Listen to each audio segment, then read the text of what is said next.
Brother Fred, do you think the nation is in trouble? I'm 74 years old, and I've watched a revolution of the wrong kind in the country that I love. Are we in trouble when 65% of the people in America do not believe they're moral absolutes? Yeah, we're in trouble, which means that everybody does what's right in their own eyes. Are we in trouble when the main thought life is situational ethics? The situation determines whether it's right or whether it's wrong. So basically, we're just in a moral abyss as a nation, which is disturbing. And it breaks my heart because I love this nation. And I'm thankful for the people who died, that this nation could be free where we are. But morally, unless we turn around, I have great despair in my heart, unless we turn around morally. Why do you think it's important for a nation to have a moral compass? Well, if everybody does what's right in their own eyes, all we have to do is look at England and Germany and other nations, and we saw what happened when their faith was undermined. They no longer had a faith.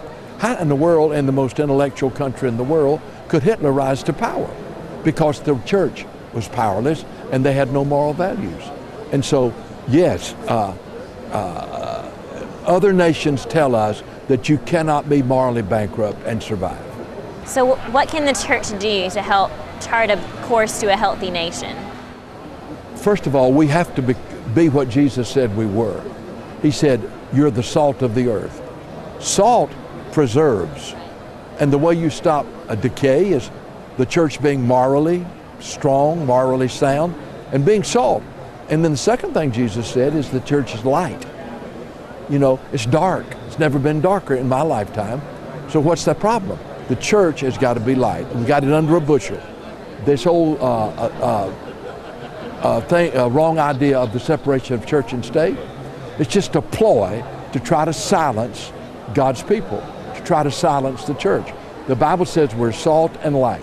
If the church becomes salt and light, salt preserves, light pushes back the darkness. And so, really, if it's going to happen, while I want godly people in the White House, it's not going to happen in the White House. It's going to happen in the church house. God's people have got to be God's people.